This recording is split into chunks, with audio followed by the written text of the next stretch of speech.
So today we've got the big topic of functions. Okay, first of all you need to understand one-to-one, many-to-one, etc. So you can get really three types of things: one-to-one, a many-to-one, and a one-to-many. So one-to-one is a function,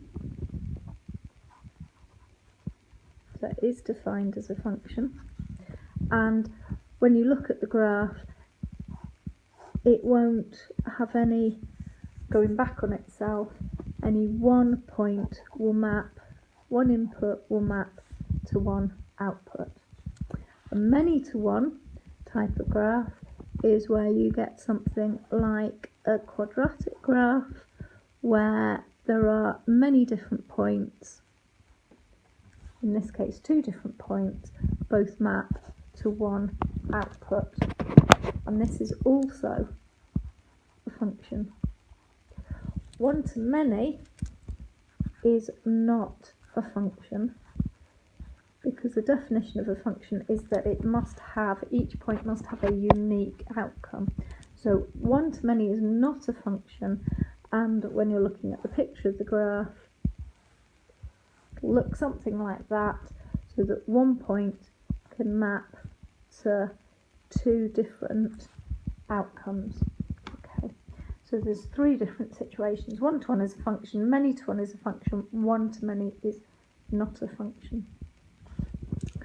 Then look at the idea of a domain and range. The domain is the input, the possible values that the input or the x can take. So the domain is the possible values for x.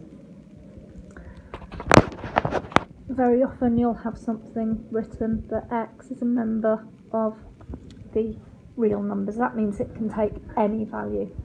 Sometimes you'll say x is a member of the real values, but x is not equal to 2. For example, this function would fit into that category, x plus 3 over x minus 2. So x can take any value, but x cannot be equal to 2. That's the domain. The range is all the possible values for the output. So it's the possible values for the output, and the output is on the x-axis, so it's the possible values for the output. In other words, it's what values f of x takes, and it is all the values that you can get on the y-axis. And a range would be written, for example, as f of x is greater than or equal to 0. So that would be the range for the function f of x equals x squared. So f of x equals x squared.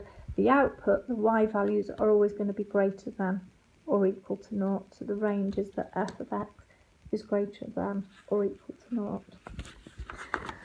You need to be able to find the inverse of a function.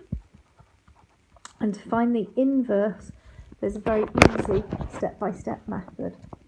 You take your function, f of x equals, let's say for example, x plus 2 over x minus 3.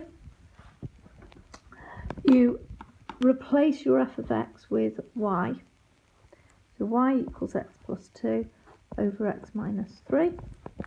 You then rearrange to make x the subject. So always make x the subject. And once you've made x the subject, you then swap the x and y. Now, for ones like this, these are ones where there's a little trick to making x the subject. Y equals x plus 2 over x minus 3. To make x the subject, I multiply up, I multiply out the bracket. I then collect all my x terms onto one side and all my y terms onto the other, all my other terms onto the other. So y plus x minus x equals 2 plus 3y. And the reason I do that is I can then factorise the x get that. So x will be equal to 2 plus 3y over y minus 1. So the basic method is write your function as y equals and make x the subject. This is a tricky one to make x the subject. You just have to learn this particular version. And then your final step, and you must remember this final step, is to rewrite this. And you rewrite it as the inverse function f minus 1x, and you replace the y's by x's. So it's still given as a function in terms of x. And that's the method for finding an inverse function. We talked before about domain and range, and there's a connection between the domain and range. So the domain of my function, my domain of f of x, is the same as the range of the inverse function.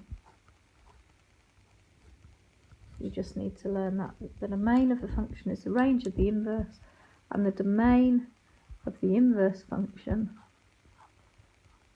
is the same as the range of the original function.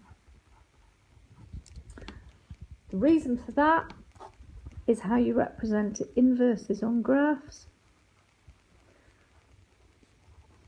And basically, when you're looking at the inverse of a graph, it's a reflection in the line y equals x. So if I have a function, let's say I have y equals x squared, the inverse function is drawing the line y equals x, and then it's the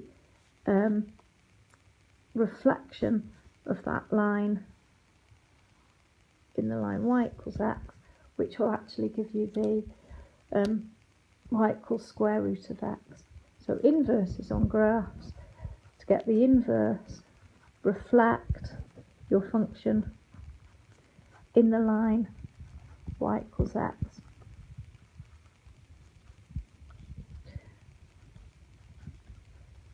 Okay, you need to make a note of that, you need to learn it. That's for an inverse function. And don't forget this connection as well. Very important that you need to learn that. So you've got inverses, you've got domains, you've got ranges, you've got finding the inverses. The next thing you have to be able to do is to be able to look at combinations of functions. Combinations of functions, you'll have to practice these. But the key thing that you need to learn is if you are doing f of g of x, you do g of x first, and then after you've done g of x, you then do f on the g of x.